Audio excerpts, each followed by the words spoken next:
Out on the vast, windswept plains of western Kansas, near what's left of the ghost town of Elmwood, there stands a single, rusted grain silo.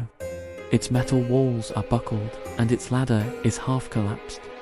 The locals call it Harlan's Tower, and they have a very good reason for never going near it after the sun goes down.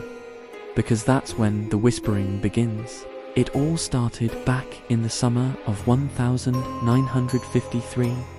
A farmer named Harlan Pike climbed into that very silo to check his grain for mold.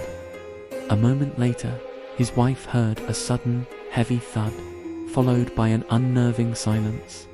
She called out his name, and a voice answered. It was his voice, but the words it spoke were chilling and wrong. The wheat is hungry, and I'm part of the harvest now. Search parties were organized immediately. They found Harlan's boots right at the base of the silo. His hat was discovered just inside, but Harlan himself was gone. There was no body, no sign of a struggle. No blood, just hundreds of wheat stalks growing straight up through the concrete floor, impossibly green and vibrant in the blistering July heat. Ever since that day, anyone who dares to spend the night near the silo reports the same strange occurrences. First, a soft rustling sound, like dry leaves skittering across the ground, even though there are no trees for miles around. Then comes a strange scent, a mix of freshly baked bread and the smell of the air after a thunderstorm.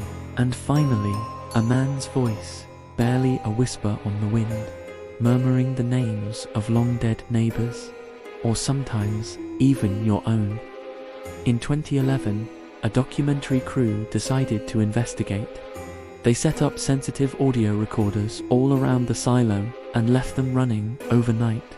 When they reviewed the tapes, they were stunned. Their equipment had captured over 40 distinct voices, all speaking in perfect, eerie unison. The message was clear: we're still feeding the land. One researcher even swore that at dawn, he saw shadowy figures made of woven wheat standing silently in the field, turning as one to face the rising sun before vanishing. Today, the land is owned by the state, and no trespassing signs warn people to stay away. But every year, on August 17th, the anniversary of Harlan Pike's disappearance, a single, fresh loaf of homemade bread appears on the silo's doorstep.